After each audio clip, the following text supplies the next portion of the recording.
All right, let's dive into the very beginning of a story that completely changed the game for modern fantasy, George R.R. Martin's Game of Thrones. And look, this is way more than just a story about kings and dragons. It's like this brutal, complicated chess match where things like honor go head to head with ambition, all while this long forgotten winter threatens to just consume everything. So let's break down those crucial opening moves. So, the story kicks off not with some big battle or a king giving a speech, but with a simple, chilling promise. Winter is coming. Now, those three words, they're so much more than just a family motto for the Starks. They're a prophecy, right? A constant reminder that even the best of times have to end. And it's this warning that just hangs over every single thing that happens in this world. And this really gets to the heart of the whole saga. The subtitle, A Song of Ice and Fire, perfectly captures its main theme, which is a world just built on these harsh, brutal contrasts. You're constantly seeing this struggle between opposites, light and dark, summer and winter, and, most importantly, the two very different regions that define all the people and politics. And this shows you exactly what we're talking about. This is the divided continent of Westeros. Up north, you've got this huge, rugged land. It's all about harsh winters and ancient traditions. That's home to the Starks. But down south, the weather's warmer, the lands are richer, and the politics, oh man, the politics are this tangled mess of conspiracy and backstabbing, and separating them is this swampy area called the Neck, which pretty much keeps these two worlds totally distinct. So get this, we're talking about a world where the seasons can last for a whole generation.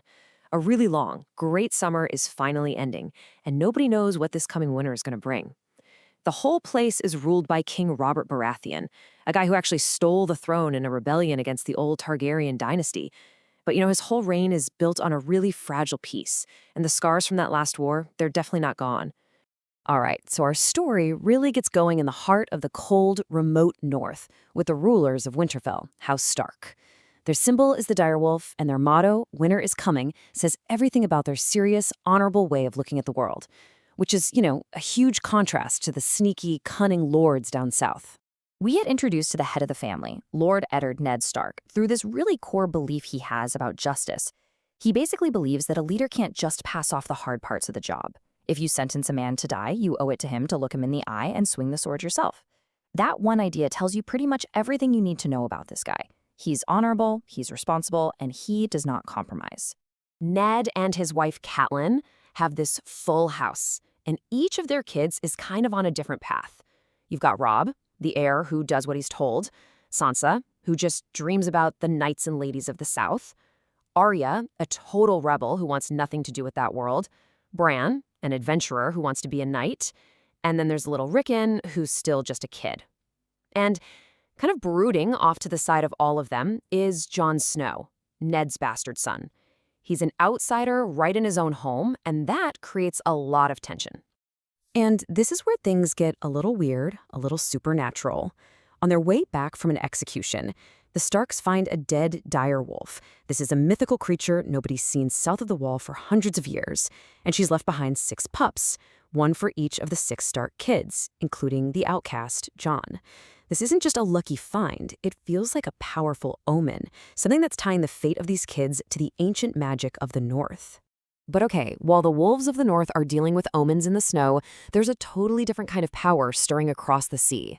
Over in the free cities of Essos, the last survivors of that dragon dynasty that Robert Baratheon kicked out are plotting their big, fiery comeback from exile. And man, the last of the Targaryens, they could not be more different. You've got Viserys, who's this entitled, cruel guy they call the Beggar King, and he is obsessed with getting back what he thinks is his. And then you have his younger sister, Daenerys. She doesn't remember the kingdom they lost at all and really just wants the safety of a real home. To Viserys, she's not even his sister, she's just a thing he can sell. Viserys' entire scheme, it all hinges on this one thing, trading his sister's hand in marriage to this powerful warlord, Khal Drogo.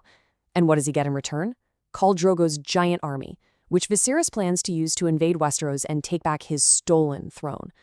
He completely believes it's his destiny, which you can hear in this quote, "The dragon remembers." So you've got the Starks here and the Targaryens over there, living in their own worlds. But the fate of both of these families is about to get tangled up because of one single event. Down in the southern capital, King's Landing, A sudden death is the spark that's about to ignite the entire Game of Thrones. A raven flies into Winterfell, and the news is bad. Jon Arryn is dead.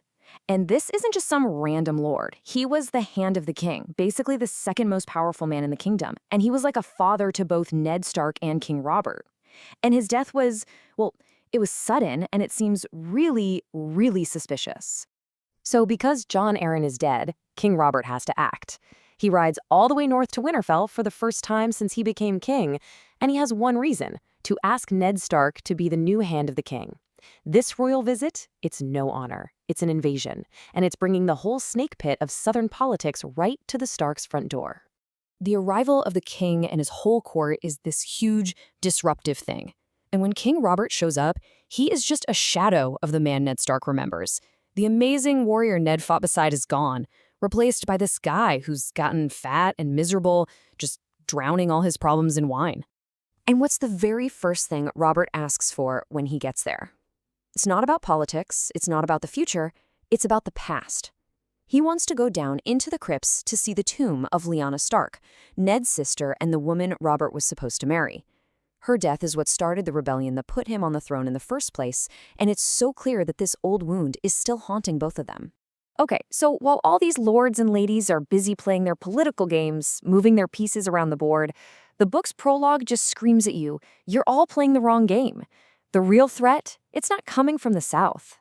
So, who is the real enemy? Way up in the north, past that gigantic wall of ice that's supposed to protect everybody, a patrol from the Night's Watch finds something absolutely terrifying in the haunted forest. They find a camp where wildlings have been brutally slaughtered, just frozen solid in the snow. But when the guy in charge comes back to look again, the bodies are gone.